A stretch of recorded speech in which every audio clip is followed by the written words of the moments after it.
یہ کہاں سے آئے ہمارے پشتون بھائی؟ کہاں سے آئے؟ افغانستان سے آئے نا۔ سینٹرل ایشیا سے کتنے لوگ آئے ہیں؟ اور یہ اپنا سینٹرل ایشیا سے اور دوسرے علاقوں سے کتنے لوگ آئے ہیں؟ یہ زیادہ تر تو لوگ سارے مہاجر ہیں۔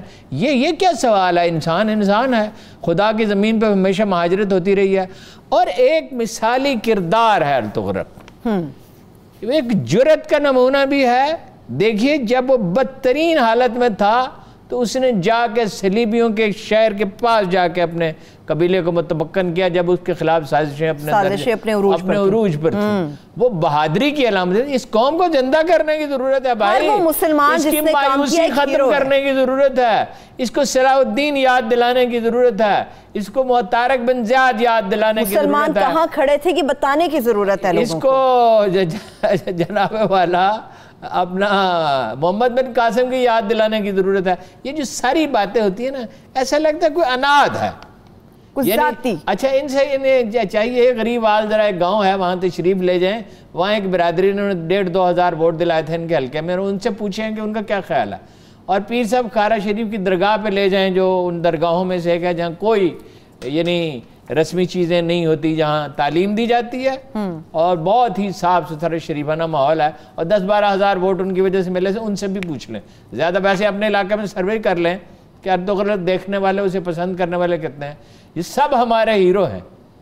فواد چودھری صاحب کس کا چاہتے ہیں، کس کو ہیرو بنا کر پیش کیا جائے؟ اگر لوکلی بات کرتے ہیں، اپنی بات تو نہیں کر لے کہ فواد چودھری صاحب پہ ایک ڈرامہ بنا کے نشر کر دیا جائے؟ نہیں، فواد چودھری پہ ڈرامہ تو بڑا اچھا بنتا ہے، اب پسند لوگوں کو آئے یا نہ آئے میں نہیں کہہ سکتا، بن سکتا ہے ڈرامہ، لیکن یہ جو دیکھیں نا ہر ایک سے مذہبی جہاں کوئی حوالہ ہوتا ہے وہاں الجھتے ہیں۔ مثلاً یہ رویت ہلال کے معاملے میں اس طرح تلخی پیدا کرنے کی کیا ضرورت ہے؟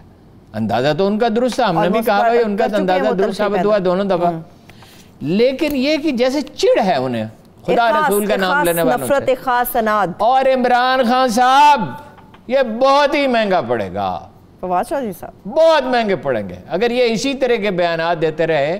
بھائی ہمارے لیے تو دیکھیے، ہمیں جاتے ہیں افریقہ کے کسی ملک میں یا امریکہ کے کسی دور دراز شہر میں یا انگلینڈ کے کسی یا ڈنمارک میں ایک مسلمان ملتا ہے عرب، ہمارا تو وہ بھائی ہے،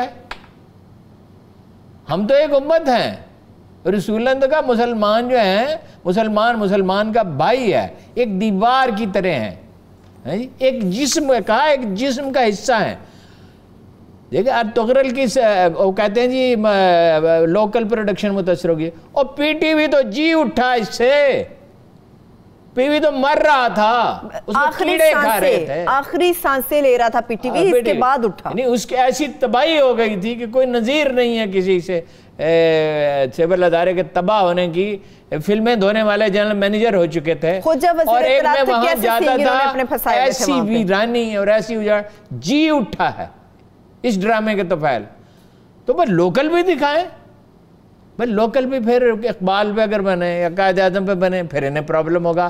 قائد اعظم تو یہ 101 بار انہوں نے یہ کہا تھا کہ اسلام پاکستان کا دستور، قرآن پاکستان کا دستور ہوگا، اس پہ بھی انہیں اعتراض ہے۔ اس پہ قائد اعظم کی ایک تقریر انہیں صرف پسند ہے، اس کی بھی منمانی توجیہ کرتے ہیں۔ پھر اقبال کو بھی یہ کہتے ہیں کہ اقبال بھی جو ہے وہ، کبھی آپ نے ان کو اقبال کا نام لیتے ہوئے سنا؟ کبھی قائد اعظم کا نام لیتے ہوئے سنا؟ فواد چودھری صرف میں کہہ کے بات کرتے ہیں اور میں پہ ہی ختم کر دیتے ہیں وہ اپنی بات۔ ہاں مہنگے پڑیں گے۔ یہ ایک قوم کا اجتماعی مزاج ہوتا ہے جو صدیوں میں ڈھلتا ہے، اس کی ترجیحات ہوتی ہیں، اس کی محبتیں اور نفرتیں ہوتی ہیں۔ قائد اعظم نے کیا کہا تھا؟ ہمارے ہیرو ان کے ولن ہیں کانگریس کے، ٹھیک ہے، ہمارے میوزک الگ ہے، ہمارا آرکیٹیکچر الگ ہے، ہمارے ہیروز الگ ہیں۔ یہی لوگ تھے نا، یہی لوگ تھے۔ جب یہاں مسلمان خطرے میں تھے ان کو بچانے کے لیے کون آیا تھا؟ ادھر محمد بن قاسم آیا تھا، ادھر محمود غزنوی آیا تھا۔ تو ہماری قوم تو وہ ہے، ہمارے تو رہنما اور رہبر جو ہیں وہ علی بن عثمان حجویری داتا گنج بخش رحمۃ اللہ علیہ ہیں۔ معین الدین چشتی نے کہا تھا کہ جس کا کوئی مرشد نہیں، اس کا مرشد یہ کتاب ہے ان کی لکھی، اس میں کوئی شک نہیں ہے۔ جو شخص اس کتاب کو سمجھ لے وہ بہت سے جو اس کی زندگی کے اہم ترین سوالات ہیں ان کے جواب مل جائیں گے۔ یہ کیا مذاق ہے؟ اور یہ راجہ ریاض صاحب کو دیکھیں، بھئی آپ کو اختلاف ہے، آپ ان کو خط لکھیں، بات کریں۔ عجیب پارٹی ہے، ہر وقت ایک دوسرے سے لڑتے رہتے، کام کس وقت کریں گے؟ سب میٹنگ کرتے ہیں تو راجہ صاحب بھی تھوڑا سا ٹائم لے کے چلے جائیں نا، پہنچ جائیں ان کے پاس، چلے جائیں. اور وزیر اعظم صاحب بھی ان کو بلائیں تھے، اور اس کو خاص طور پر فواد صاحب کو تو بلائیں. بھائی فواد صاحب یہ کیا، فواد صاحب کی میٹنگ ایک ہو چکی ہوئی ہے، یہ سخت بیانات کے بعد ایک میٹنگ ہو چکی ہے، مگر ان کو کوئی روکنے والا نہیں ہے. یا پھر وہ مزے لے رہے ہیں عمران خان صاحب نہرو کی طرف بانسری بھی جا رہے ہیں کہ لڑتے رہے پارٹی والے آپس میں. میں انجوائے کرتا ہوں، میں تو اپنا کنٹروورشل نہیں ہوں. ٹھیک ہے، کنٹروورشل کی آپ نے بات کی ہے، پارٹی میں تو وہ کنٹروورشل نہیں ہے.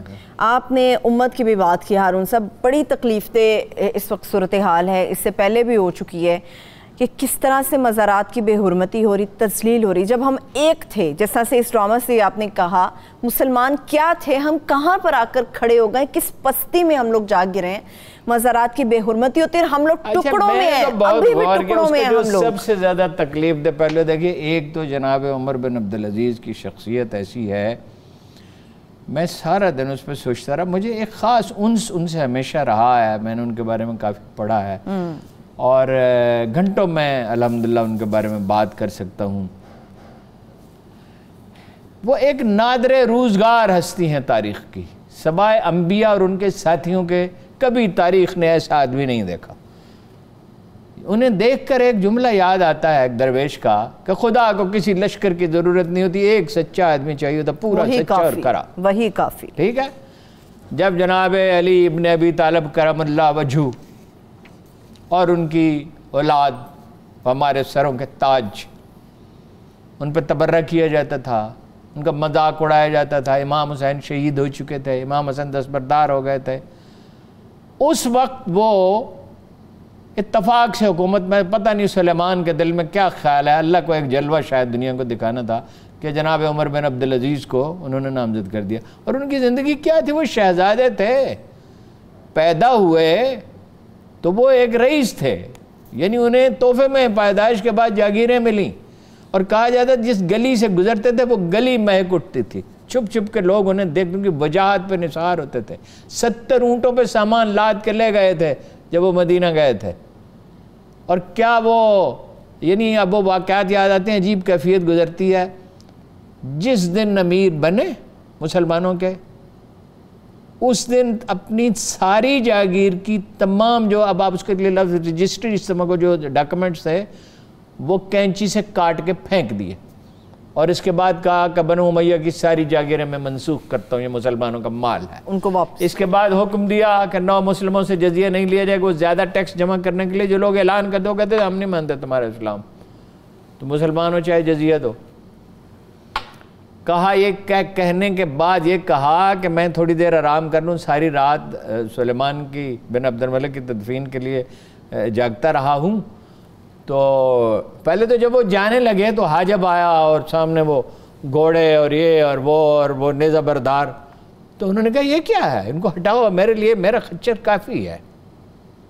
اپنی ساری جائیداد سے دستبردار ہوئے، بنو امیہ کی ساری جاگیریں ختم کی وہاں سے. اور یہ ہر وقت اہل علم کے ساتھ مشورہ کرتے تھے. رات کو دیر تک، جس وقت تہجد کے لیے جاگنے والا آدمی رات کو دیر اٹھنے والا آدمی رات کو دیر تک جاگتا تھا.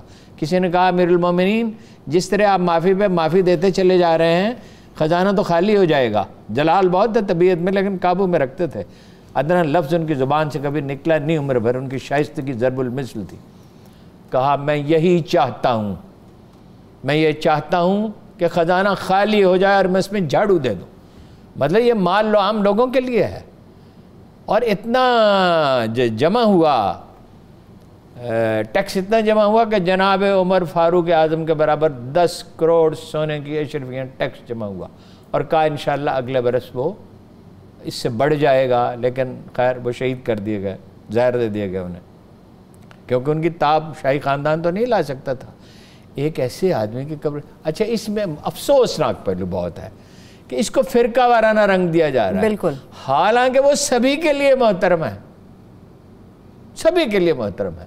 انہوں نے تو مدینہ تشریف لے گئے اور جو خاندان رسول کے جو لوگ تھے، ان کی صاحبزادیاں اور جو بھی لوگ تھے، ان کے ہاں خود حاضر ہوئے، حکمران کی طرح کسی کو بلایا نہیں. ان کے گھروں پہ عاجزی سے ان کے سامنے جھکے، ہر ایک سے پوچھا میں کیا کر سکتا ہوں.